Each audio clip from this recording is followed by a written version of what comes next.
महाराष्ट्र में बीजेपी को जिताने के लिए वोट बढ़ाए गए। उनके अनुसार वो कांग्रेस पार्टी के वोट थे।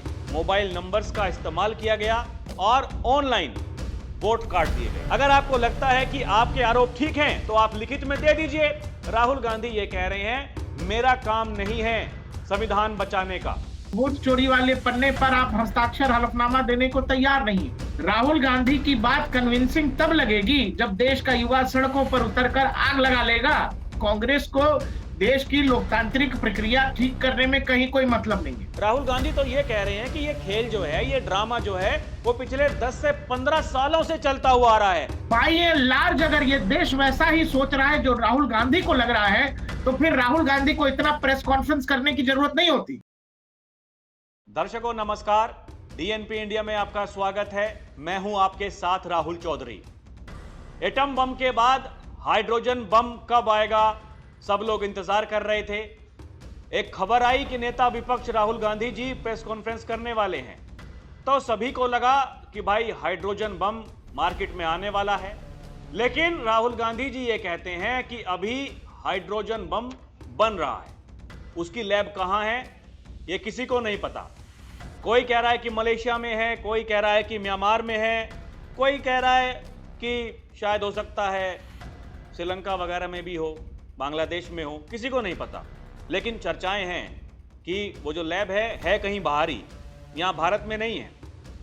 लेकिन दर्शकों, राहुल गांधी जी जिस तरह से उन्होंने एटम बम की बात की थी और कहा था कि देखिए हमने सबूत दे दिए हैं, चुनाव आयोग जिसको वो जुगाड़ आयोग बोलते हैं, उनके सहयोगी वोट चोरी कर रहा है, वोटों की डकैती कर रहा है। और पिछली बार उन्होंने कहा था कि देखिए महाराष्ट्र में बीजेपी को जिताने के लिए वोट बढ़ाए गए और कई सारी विधानसभा लोकसभा क्षेत्रों का उन्होंने जिक्र किया जहां वोट बढ़ाए, कहीं कहीं घटाए। बिहार में वो कह रहे हैं कि वोट घट रहे हैं, वोट काटे जा रहे हैं। आज उन्होंने कहा है दर्शकों, उन्होंने 2 निर्वाचन क्षेत्रों का जिक्र किया और लगभग 12,000 वोट, एक जगह 6,000 वोट बढ़ा दिए गए, एक जगह 6,000 वोट घटा दिए गए, मतलब वो वोट काट दिए गए। उनके अनुसार वो कांग्रेस पार्टी के वोट थे या फिर जो उनका गठबंधन है वो उनके वोट थे, ऐसा राहुल गांधी ने कहा।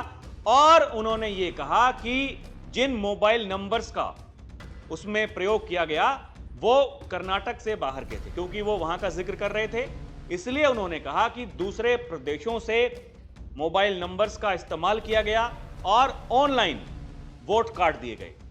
अब इस पर चुनाव आयोग का जवाब आया है।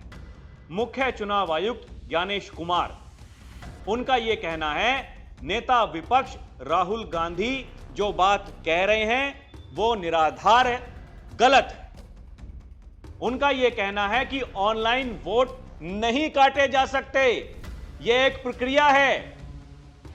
अब जब लोग चर्चाएं कर रहे हैं तो वहां बहुत सारे पत्रकार थे। एक पत्रकार ने उनसे पूछा, राहुल गांधी जी आप तो कह रहे हैं कि देखिए वोटों की चोरी के हम सबूत दे रहे हैं, लेकिन चुनाव आयोग तो कुछ नहीं कर रहा। चुनाव आयोग तो ये कह रहा है कि ये निराधार है, गलत है। अगर सही है तो आप हलफनामा दीजिए या फिर आपके पास विकल्प है, आप कोर्ट चले जाइए। राहुल गांधी ये कहते हैं कि मेरा काम है जनता जनार्दन को बताना, युवाओं को बताना। अब इन शब्दों पर आप गौर कीजिएगा। उनका यह कहना है कि मैं केवल जो इस देश के युवा हैं उनको जानकारी देना चाहता हूं और मीडिया वालों के थ्रू। भाई मीडिया तो अपना काम कर रही है। राहुल गांधी ने कहा कि ये आरोप हैं, मीडिया वालों ने बता दिया, राहुल गांधी ने ये आरोप लगाए हैं, लेकिन उनकी जांच करेगा कौन? चुनाव आयोग। चुनाव आयोग ये कह रहा है कि ये गलत हैं आपके आरोप। अगर आपको लगता है कि आपके आरोप ठीक हैं तो आप लिखित में दे दीजिए। राहुल गांधी ये कह रहे हैं, मेरा काम नहीं है संविधान बचाने का। अब लोग ये सवाल पूछ रहे हैं कि आप ये संविधान जो हाथ में लिए फिरते हैं, आप तो कहते हैं ना मैं संविधान बचाने की लड़ाई लड़ रहा हूं, तो फिर आपने ये कैसे कह दिया मेरा काम नहीं है, ये सरकार का काम है? अरे सरकार तो अपना काम कर रही है। इसी पर चर्चा करेंगे। मेरे सहयोगी प्रकाश है मेरे साथ। प्रकाश भाई, अब राहुल गांधी जी हाइड्रोजन बम से पहले ये जो पता नहीं ये कौन सा बम इसको कहें, ये छोटा मोटा बम जो लेकर के आए वो फूटा ही नहीं। सवाल जो उनसे पूछे गए खुद उलझ गए उसमें। पहले देखिए, पहले कहा गया कि प्रधानमंत्री के जन्मदिन वाले दिन बम फोड़ेंगे। हाँ, पूरे दिन देश में प्रधानमंत्री का जन्मदिन ही छाया रहा, दुनिया भर से बधाई आती रही, दुनिया भर के नेता my friend my the great Narendra Modi, great India, ये सब करते रहे। तो कांग्रेस को लगा कि ये दिन ठीक नहीं है, क्योंकि बम फूटेगा और चर्चा नहीं हो। तो इसीलिए आज का दिन जब हुआ तो 10 बजे का आपको समय निर्धारित था। 10 बजे के बाद तक राहुल गांधी आए भी नहीं। उसके बाद जब आए तो फिर क्या कहा? मैं कह रहा हूं कि मुझे मेरी बात पर इतना भरोसा है, तो उस भरोसे वाली चिट्ठी के नीचे एक हस्ताक्षर करने में डर क्यों लग रहा राहुल जी? ये तो पहले दिन से चुनाव आयोग कह रहा है। आपका कहना यह है कि महाराष्ट्र में नाम जो है जोड़े गए, बिहार में चुन चुनकर आपके वोटर को हटाया जा रहा है, और इसी को आपने कथित वोट चोरी का नाम दिया है। लेकिन उस वोट चोरी वाले पन्ने पर आप हस्ताक्षर हलफनामा देने को तैयार नहीं। आप रोज आते हो, रोज आरोप लगाते हो, 5 दिन पे कोई बम भी लेकर के आ रहे हो, लेकिन वो बम और उस बम के सबूत देश की सुप्रीम कोर्ट, हाई कोर्ट, न्यायालयों में जाने को तैयार नहीं हो।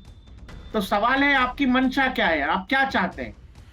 आपकी मंशा ये है कि इस देश की लोकतांत्रिक प्रक्रिया में अगर कहीं कोई गड़बड़ी है जिसका जिक्र आप कर रहे हैं, और वो ठीक होना चाहिए, वो पुख्ता होना चाहिए, तो वो पुख्ता कैसे होगा अगर आपको चुनाव आयोग पर भरोसा नहीं है तो?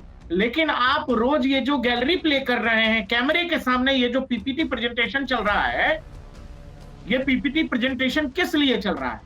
और आप देश के युवाओं को कह रहे हो कि मैं देश के युवाओं को बोलना चाहता हूं। तो देश के युवा से क्या चाहते हो? देश का युवा क्या करे ऐसा? राहुल गांधी की बात कन्विंसिंग तब लगेगी जब देश का युवा सड़कों पर उतरकर आग लगा लेगा। देश का युवा सड़कों पर उतर करके रेलवे लाइन जाम कर दे, सड़क जाम कर दे, देश की इकोनॉमी ठप हो जाए, तब राहुल गांधी को लगेगा कि हाँ, अब सुनी और मानी जा रही है। जबकि उसका एक दूसरा तरीका है कि आपको ये लग रहा है कि कहीं कोई गड़बड़ी है तो आप न्यायालय में जाइए। हालांकि क्या ऐसा तो नहीं है कि आपको पता है कि आप फाउल प्ले कर रहे हैं, आपको ये पता है कि आप आधा ही सच बोल रहे हैं, और यही कारण है कि आप ये चीजें केवल पब्लिक डोमेन में नैरेटिव तो प्ले करना चाहते हैं, लेकिन चूंकि वहां पर तो सच्चाई पूछी जाएगी, वहां पर आपको सबूत देने होंगे, हर चीज पर दलील होगी, बहस होगा, तो तिल का ताड़ आप वहां नहीं बना सकते। तो न्यायालय में नहीं जाना ये अपने आप में संदेह उत्पन्न करता है कि कांग्रेस को देश की लोकतांत्रिक प्रक्रिया ठीक करने में कहीं कोई मतलब नहीं है। बात यह है राहुल जी कि हम चूंकि जीत नहीं रहे, चूंकि हम हर चुनाव हार रहे, तो इस देश में ईवीएम खराब है, इस देश का जो है इलेक्शन कमीशन खराब है, इलेक्शन कमीशन में काम करने वाले सारे अधिकारी कर्मचारी खराब हैं, सारे टीचर खराब हैं। मैं कल एक मीम देख रहा था, ट्विटर पर देख रहे थे, वो किसी व्यक्ति ने लिखा, वो शेयर करते हुए कि भाई जो हालत है कांग्रेस की, कांग्रेस आने वाले समय में ये नहीं कहते कि इस देश की जनता खराब है, इस देश के लोगों से नहीं, बाहर के लोगों से वोट करवाइए तब मानेंगे। ये तो वो कह चुके हैं प्रकाश भाई, ये तो वो कह चुके हैं। 2019 में जब अमेठी से चुनाव हारे थे, वायनाड चले गए थे, वहां जाकर के ये नहीं कहा था कि दक्षिण भारत के जो लोग हैं वो समझदार हैं, उन्हें पता है कि किसको वोट देनी चाहिए। भारत के लोगों में राजनीतिक समझ की कमी है। बताइए, अब रायबरेली अमेठी से कितनी दूर है? अब की बार खुद वहां से चुनाव लड़ा तो नहीं जीत गए, वायनाड से भी जीते, वहां से भी जीते। अब क्या कहेंगे भाई? उसी जनता ने तो आपको चुना है। समझदार हो गए ना, समझदार हो गए, अब समझदार हो गए। और राहुल जी ये चीज देखिए कि आपसे चुनाव आयोग, भाई लोगों की यह आपत्ति है कि राहुल गांधी इतने घंटे का पीपीटी दे रहे हैं और चुनाव आयोग 2 लाइन का जवाब दे रहा है। अरे भाई, आप रोज आके 5 घंटे का वीडियो बनाओ, इससे क्या मतलब है? एक ही नैरेटिव पिछले 6 महीने से चला रहे हो, लेकिन आप उसका जो बैटल जिसको कहते हैं, उस लीगल बैटल में आप पढ़ना नहीं चाहते हो। आप आधे अधूरी बात कह के प्रिविलेज ले रहे हो। एक सांसद हो, नेता हो, ये लीडर ऑफ ऑपोजिशन है, तो उसका प्रिविलेज ले रहे हैं, आपको पता है कि इस पर कुछ नहीं होगा। हाँ। आप इसीलिए देश की संसद से लेकर अलग अलग जगहों पर कुछ भी आरोप लगा करके चले जाते हैं, क्योंकि आपको ये लग रहा है कि जो कार्यकर्ता कांग्रेस का है, जनता छोड़ दीजिए राहुल जी, जो कार्यकर्ता कांग्रेस का है, अगर वो भी इस लेवल तक कन्विंस हो जाए कि भाई तुम समझो मैं जो बता रहा हूं ऐसा हो रहा है, हाँ, हाँ। वो भी अगर कन्विंस हो जाए तो इस देश में समस्या तो खड़ी की जा सकती है, राजधानी को घेरा जा सकता है, अगर कांग्रेस के ही कार्यकर्ता कन्विंस हो जाए। लेकिन कांग्रेस के ही लोग क्या कन्विंस हैं इस बात से? कांग्रेस के कार्यकर्ताओं के लिए कहा जा रहा, जो कार्डर बेस है, जो वोटर है कांग्रेस का, उसके लिए कि देखिए हम तो जीतते हैं, ये लोग मिलकर हरा रहे हैं। अरे भाई, आप आज फिर 2 विधानसभाओं का जिक्र कर रहे हैं, जब इलेक्शन कमीशन क्या कह रहा है, और बाकायदा एक आदमी को खड़ा कर दिया। उस आदमी ने कहा कि हाँ हाँ हमने डिलीट किया, और इस बार ये सब इसीलिए किया गया क्योंकि पिछली बार जिन भी लोगों का वो नाम बिहार में ले रहे थे, वो आदमी 2 दिन बाद कैमरे पे आके कह रहा था कि अरे हमको तो बताया नहीं गया, हमको जबरदस्ती बुलाया गया था और हमको बोला था ऐसा बोलने के लिए, इसलिए हमने बोल दिया। तो इस बार लोगों को लाया गया कि भाई साहब आप बोल दो कि हम डिलीट कर दें। इलेक्शन कमीशन क्या कह रहा है? इलेक्शन कमीशन कह रहा है कि जो प्रोसेस से जब डाटा अपलोड हो गया एक बार साइट पर, वहां डिलीशन की कोई प्रक्रिया ही नहीं है, डिलीशन होता ही नहीं है। हाँ, जो फाइनल जो मतदाता सूची आती है उसके बाद में तो डिलीट नहीं होता है, ये कैसे हो जाएगा? अब बकौल राहुल गांधी अगर ऐसा है कि ये हो रहा है तो ये करके बता दीजिए। ये ठीक, देखिए ये ठीक वैसा आरोप है कि एक दौर में आपको याद होगा 2019 लोकसभा चुनाव से पहले ईवीएम हैक होता है, ईवीएम हैक होता है। एक इंजीनियर साहब थे दिल्ली वाले, उन्होंने दिल्ली विधानसभा में कुछ किया भी था, कुछ बना करके ले गए थे, किया भी था। इलेक्शन कमीशन ने सारा ड्रामा देखा, बोला कि अरे इंजीनियर साहब सहित जितने भी बाकी इंजीनियर हैं अलग अलग पार्टियों के, समय दिया, बाकायदा ईवीएम से लगाई गई, उसकी व्यवस्था की गई और सभी पॉलिटिकल पार्टी के लिए ईवीएम, बैलेट यूनिट, इन सब का इंतजाम किया गया और बताया गया कि बगैर इंटरनेट, बगैर किसी कनेक्शन के, बगैर किसी पावर सप्लाई के आइए और जो पूरा यूनिट बॉक्स होता है ईवीएम का उसको हैक करिए। एक पॉलिटिकल पार्टी नहीं गई राहुल जी, एक पॉलिटिकल पार्टी नहीं गई, और फिर आज वही लोग ये कह रहे हैं कि नहीं नहीं हो जाता। अरे तो डिलीशन हो जाता है, राहुल गांधी वो करके दिखा देते ना। अभी प्रकाश भाई, सवाल ये है कि आज जो 2 निर्वाचन क्षेत्रों का उन्होंने जिक्र किया, उन्होंने कहा कि कर्नाटक के अलंद निर्वाचन क्षेत्र में 6018 वोटर्स के नाम काटे गए, महाराष्ट्र के राजूरा में 6850 वोट जोड़े गए। उनका यह कहना है कि जो वोट कटे हैं वो विपक्ष के थे, मतलब कांग्रेस पार्टी के थे या फिर जो उनके सहयोगी हैं उनके वो वोट थे। अब ये प्रमाण वो कैसे देंगे कि महाराष्ट्र के राजूरा में जहां वो बता रहे हैं कि 6850 वोट जोड़े गए, ये प्रमाण कौन देगा कि उन्होंने केवल बीजेपी को वोट दी है? ये अपने आप में सवाल खड़ा करता है। और एक और चीज बताइए, अगर मान लीजिए जो दावा कह रहे हैं कि कांग्रेस के जो मजबूत बूथ थे कांग्रेस के लिहाज से, उन बूथों के वोट काटे गए, तो हम ये समझना चाह रहे हैं कि बूथों के बाहर जो हर पॉलिटिकल पार्टी का जो बूथ एजेंट बैठता है, हर पार्टी का पॉलिटिकल एजेंट बैठता है, उसके पास तो पूरी मतदाता सूची होती है। वो फिर बैठ करके क्या कर रहा है? और अगर वोट नाम कट गए तो फिर उनकी तरफ से आपत्ति क्यों नहीं गई भाई? जिला निर्वाचन अधिकारी से लेकर के इलेक्शन कमीशन तक ये राहुल गांधी को क्यों बताना पड़ रहा है? मतलब ड्राफ्ट मतदाता सूची के बाद में फाइनल आ गई, चुनाव भी हो गए, चुनाव जो हारना था, जो जीतना था, वो हार जीत भी गया। उसके बाद में एक और विकल्प है, उन चुनाव के नतीजों को आप चैलेंज कर सकते हैं, वो भी नहीं किया गया। हाँ, चैलेंज कर दीजिए, चैलेंज कर दीजिए कि भाई साहब इन बूथों पर हमारे लोगों के नाम कट गए हैं। लेकिन मैं कह रहा हूं कि आपको ये सब करना है, आपको ये सब नहीं करना है। वो देखो ना, वो क्या पत्रकार के जवाब पर उन्होंने कहा कि मैं इस देश के युवाओं को बताना चाहता हूं, आपको ये पता है कि युवा जो है खौलते पानी जैसा है, मतलब वही जो हम देख रहे हैं ना, खोल जाएगा, गैस बंद कर दीजिए, ठंडा होने में समय लगता है। प्रकाश भाई, लेकिन युवाओं का नहीं, इनके सहयोगी कह रहे थे यहाँ के युवाओं का खून कब खोलेगा, कब वो सड़कों पर उतरेंगे। आज नेपाल में हो रहा है, कल भारत में होगा। अगर यहाँ भी ऐसे ही वोटों की चोरी होती रही, यहाँ के जो युवा हैं, बाकायदा प्रेस कॉन्फ्रेंस करके उन्होंने ये कहा है, समाजवादी पार्टी के मुखिया अखिलेश यादव ने, ये किसी से छुपा है क्या? सबके सामने है सवाल यही है। राहुल जी, भीड़ सड़कों पर कब उतरेगी या नहीं उतरेगी, इसके पीछे भी एक बड़ा कारण ये होता है कि जो सर्वोच्च नेता है या जिसके खिलाफ भी कोई कुछ करना चाहता है, उसका समाज में क्या चरित्र है, उसके बारे में लोग बाय एंड लार्ज क्या सोचते हैं, वो अपने कार्य व्यवहार से लोगों के दिलों में जगह बना पा रहा है या नहीं बना पा रहा है। अगर आप यूपीए 2 की बात करें तो यूपीए 2 के किसी भी नेता का नाम, प्रधानमंत्री मनमोहन सिंह बेहद ईमानदार थे, लेकिन जो चौकरी थी वो भ्रष्टाचारों की चौकरी थी। और उस सरकार को लेकर के और जिस तरह से मनमोहन सिंह का कंडक्ट नहीं, लोगों को दिख रहा था कि वो सरकार कौन चला रहा है। लोगों को सामने से दिख रहा था कि मनमोहन सिंह रिमोट के जरिए कहीं और से हैंडल हो रहे हैं।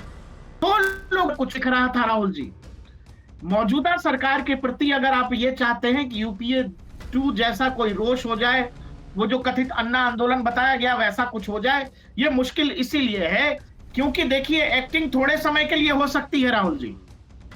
जो एक्टर भीड़ होगी वो झंडा लेके सड़कों पे जाएगी और झंडा लेके फिर वापस। लेकिन अगर कष्ट वाकई में है तो फिर वो आंदोलन का रूप लेता है, और कोई भी आंदोलन ऐसे जन्म नहीं लेता है। बाय एंड लार्ज अगर ये देश वैसा ही सोच रहा है जो राहुल गांधी को लग रहा है, तो फिर राहुल गांधी को इतना प्रेस कॉन्फ्रेंस करने की जरूरत नहीं होती। और प्रकाश भाई, उसका भी तो जुगाड़ ये कर लिया है सरकार ने। अब देखिए ना, गृह मंत्रालय ने क्या आदेश दिया है। 1974 के बाद में जितने भी ऐसे विरोध प्रदर्शन हुए हैं जो दंगों में भी बदले हैं, उनकी क्या मंशा थी, क्या कारण थे, सबकी जांच होगी। बाकायदा एक एसओपी बनाई जाएगी। बीपीआरडी को यह जिम्मेदारी सौंप दी है। अधिकारियों ने अपना काम करना शुरू कर दिया है। तो सरकार जानती है कि आप क्या करना चाहते हैं, आप क्यों उकसा रहे हैं, आपकी मंशा क्या है, आप क्या करने की कोशिश कर रहे हैं पिछले 5-6 राहुल सालों जी, में। अब लोग भी समझते हैं, इंटरनेट का जमाना है, एआई के जमाने में हम लोग घुस रहे हैं। लोग भी इस बात को बेहतर समझते हैं कि कौन किस मंशा से कौन सी बात कह रहा है। हाँ, युवाओं को सड़कों पर उतारना है किस लिए? रोजगार के लिए, हाँ, पढ़ाई लिखाई के लिए नहीं। आप ये कह रहे हो कि ये मैं ऐसा मुझे लग रहा है, ऐसा हो रहा है, इसलिए मैं चाहता हूं आप सड़कों पर उतर जाओ। और आपको लगता है कि देश का युवा ये सुन रहा है, इस बात का आकलन नहीं करेगा। इस बात को लेकर के कोई भी नेता या किसी भी तरह की कोई घटना होती है तो समाज उसका आकलन जरूर करता है, उसके अभी पीछे देखिए की ना, मंशा ये लोग जरूर वार देखते हैं। पलटवार शुरू हो गया प्रकाश भाई। देखिए, खबरें ब्रेक हो रही हैं। अनुराग ठाकुर बीजेपी के नेता हैं, कह रहे हैं कि हाइड्रोजन बम, एटम बम की बात करते हैं। इनकी तो जो फुलझड़ी है वो भी फुस हो गई है। अब यही बात है ना कि आप राजनीति में जब इस तरह की बात करते हो तो फिर इसका रिस्क तो है ना राहुल जी, की सामने से भी तो जवाब आएगा ना। हाँ, आप जिस इलेक्शन कमीशन, जिस ईवीएम से चुन करके गए हो, आप 24/7, वो क्या इलेक्शन कमीशन क्या लग रहा है, मंदिर की घंटी की तरह है कि हर दर्शनाल बिलाशी आएगा और बजाएगा? वो भी तो इस देश में आप वो लाल किताब जिसको संविधान कहते घूम रहे हैं कि देश इससे चलता है, तो उसी संविधान ने देश के इलेक्शन कमीशन की भी बाइलाइन तय की हुई है। चुनाव कराना, चुनाव कंडक्ट करना, चुनाव के लिए नियम कानून बनाना, वो उसका अधिकार है। लेकिन आप उस संवैधानिक संस्था के खिलाफ क्या कर रहे हो पिछले कई महीनों से? तो ये देश के संविधान आपसे कह रहा है कि आप ऐसा करो। सवाल यह है कि आप इस देश के संविधान और इस देश की संवैधानिक संस्थाओं पर एक भरोसे का संकट कृत्रिम रूप से पैदा करना चाहते हैं, जो कि है नहीं। आप एक ऐसी समस्या खड़ी करना चाहते हैं जो समस्या है नहीं, लेकिन आप ये लोगों के दिलों में, दिमाग में डालना चाहते हैं ताकि लोग इस बात का यकीन कर लें कि इस देश का जो सिस्टम है वो बुरी तरह से मैनेज्ड है। हम वोट किसी को देके आते हैं, वोट कहीं और चला जाता है। ऐसा अगर मैं मान लूंगा तो फिर अगले चुनावों का कोई मतलब नहीं है। इस देश की जनता फिर सड़कों पर होगी और लोगों को फिर आप जिधर चाहेगी, आप चाहेंगे भीड़ को उधर मोड़ देंगे, जो आपकी ख्वाहिश है। ये तो हताशा जो बढ़ती जा रही है। देखिए ना, आप भाई सीधे सीधे चुनाव लड़के आप देख रहे हैं, कुछ नहीं हो पा रहा है। इस देश की जनता ने, देखिए जनता जनार्दन का विवेक देखिए आप। उनको लगा कि भाई साहब देखिए, थोड़ा सा झटका देना है अब की बार, कहीं ऐसा ना हो कि वो इंदिरा गांधी वाला मामला हो जाए और कहीं एक और आपातकाल देश को देखना पड़े, जैसा कि प्रचार किया जा रहा था।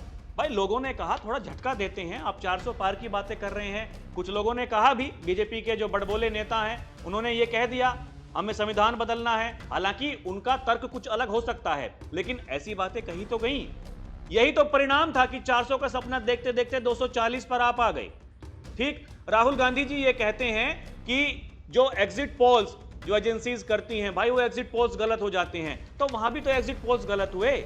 जैसे हरियाणा में गलत हुए तो लोकसभा चुनाव में गलत नहीं हुए क्या? राहुल गांधी तो ये कह रहे हैं कि ये खेल जो है, ये ड्रामा जो है, वो पिछले 10 से 15 सालों से चलता हुआ आ रहा है। अब 11 साल से सत्ता में है मोदी सरकार, उससे पहले तो 15 सालों की बात करेंगे तो भाई साहब ये कहने से पहले कुछ सोचते भी नहीं है कि मैं क्या कह रहा हूं, क्या नहीं कह रहा हूं। और ये भी तो है राहुल जी की अब कांग्रेस जिस तरीके से इस पूरे मुद्दे पर, मैं कह रहा हूं कि आप इस मुद्दे पर सही हैं, मैं कह रहा हूं राहुल गांधी बिल्कुल सही है, हस्ताक्षर करें और चुनाव आयोग को वो सबूत मुहैया करा दें, बस वो सबूत मुहैया करा दें चुनाव आयोग को, और चुनाव आयोग के लोगों के साथ बैठे, उनकी टीम बैठे। नहीं कर रहे हैं, चुनाव आयोग आपकी नहीं सुन रहा है, चुनाव आयोग आपके हिसाब से काम नहीं कर रहा है, चुनाव आयोग गलत कर रहा है, देश में न्यायालय की व्यवस्था किस लिए है? लेकिन आप क्या करना चाहते हैं? आप ये गैलरी प्ले करना चाहते हैं। आपके वीडियोस इस देश में हर फोन पर जाना चाहिए, हर रील में आप दिखने चाहिए, इंस्टाग्राम पर आप दिखने चाहिए। क्यों?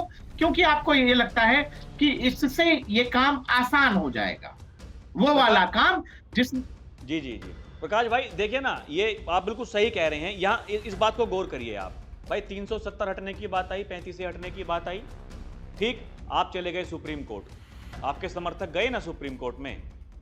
भाई न्यायालयों की बात अगर होती है तो आप जाते हैं ना, सरकार ने इस मुद्दे पर नहीं गए, देश में हर मुद्दे पर आप सुप्रीम कोर्ट गए, आप राम मंदिर पर सुप्रीम कोर्ट चले गए, सरकार सीए एनआरसी लेकर के आई, आप तब कोर्ट में गए। सरकार ने अभी हाल फिलहाल में जो वक्फ में संशोधन किया है, आप गए कोर्ट में, गए ना आप। तो ये इतना बड़ा मुद्दा है राहुल गांधी के अनुसार, देश में इससे बड़ा कोई मुद्दा है नहीं है, क्यों नहीं जा रहे हैं कोर्ट में? चले जाइए ना, क्या दिक्कत है? भाई तो मैं कह रहा हूं कि मुझे अपने कहे पर यकीन है। क्यों? अरे भाई मुझे पता है कि मैं आधी बात बता रहा हूं, आधी छुपा रहा हूं, और आधे में ही मेरा राजनीतिक हित है, क्योंकि जनता को कन्विंस करना, जनता को यकीन दिलाना, फिर तो काम करना पड़ेगा ना मुझे, तो काम करूंगा। वो काम करके जनता का भरोसा जीतना बड़ा लंबा प्रोसेस है, लेकिन जो बांग्लादेश का तरीका है, जो नेपाल का तरीका है, उसमें क्या है, थोड़े समय में जनता, भाई युवा जिसकी बात कही जा रही है, जेनजी और युवा, वो क्या है, वो टीन की तरह पतला है। टीन जितनी तेजी से गर्म होता है उतनी ही तेजी से ठंडा होता है। तो उस टीन को जो है गर्म करने की कोशिश है राहुल जी। वो टीन गर्म हो, थोड़े भी समय के लिए गर्म हो, तो देश में अव्यवस्था हो जाए, तबाही हो जाए, फिर हम आगे से कहते कि देखिए इस देश का युवा कितना असंतोष से भरा हुआ है, इस देश के युवाओं को नौकरी नहीं मिल रही है, काम नहीं मिल रहा है, और अब इस देश के युवा ने देश की सरकार के खिलाफ मोर्चा खोल दिया, और यहां भी लोग इसको क्रांति बता देंगे। बाद में वही युवा कहीं कुछ आग लगा रहा होगा, कहीं कुछ खत्म कर रहा होगा। इस तरह की व्यवस्था इस देश में लोगों की इच्छा है। लोग पहले बता चुके हैं कि बांग्लादेश नेपाल जैसा हो जाए, श्रीलंका जैसा हो जाए, तो ये इच्छा है, लेकिन यहाँ ये संभव इसीलिए नहीं हो पा रहा है क्योंकि बहुत दुनिया की सबसे बड़ी डेमोक्रेसी है, संवैधानिक संस्थाओं में लोगों की आस्था अभी भी है। आप चाहे जितना बरगला लीजिए, बाई एंड लार्ज लोग ये नहीं मानते कि इस देश में चुनाव रिग्ड होते हैं, क्योंकि रिग्ड चुनाव ये देश पहले देख चुका है कि कैसे बैलेट लूटे जाते थे, बैलेट के अंदर इंक डाले जाते थे, कैसे बूथों पर बम और बंदूक चला करते थे, और पूरा का पूरा समाज जो है बता दिया जाता था कि आप लोग वोट करने नहीं जाइएगा, वहां 2 4 10 लोग, किसी पॉलिटिकल पार्टी के लोग बैठ करके आपके वोट गिरा दिया करते थे। तो रिग्ड इलेक्शन ये देश देख चुका है। आज के दौर को कोई ये बताना चाहता है तो इतनी आसानी से कोई यकीन करेगा नहीं। भारत कोई श्रीलंका नहीं है, बांग्लादेश नहीं है, और नेपाल जैसे हम छोटे भी नहीं है। और यही कारण है कि राहुल गांधी को लगातार ये गैलरी प्ले करते ही रहना पड़ेगा, क्योंकि मुझे ये लग रहा है कि उनके आसपास के लोगों ने ये बता दिया है कि सर अपना संविधान वाला चल गया था, अब फिर से उसी को नए तरीके से हम पेश करते हैं लोगों के बीच, ये भी चलेगा। ये जो हाइड्रोजन बम से पहले बताया जा रहा है, बीजेपी के नेता अब ये कह रहे हैं कि ये फुलझड़ी जो लेकर के आए थे राहुल गांधी, वो भी खुश निकली। अब ये देखना दिलचस्प होगा कि अब राहुल गांधी जी कैसी तैयारी करते हैं हाइड्रोजन बम की, क्योंकि लोग तो ये सवाल पूछ रहे हैं ना भाई साहब, आप जो ये सवाल उठा रहे हैं, तो इसी चुनाव आयोग, इसी जुगाड़ आयोग ने आपको भी जिता करके भेजा है बड़े अंतराल से। अब ये समझने वाली बातें हैं, क्या ये देश की जनता नहीं समझती है क्या? दर्शकों, आपको क्या लगता है हमें कमेंट करके जरूर बताइएगा। अभी के लिए इतना ही। आप देखते रहें डीएनपी इंडिया, हर खबर भरोसे के साथ। नमस्कार, जय हिंद।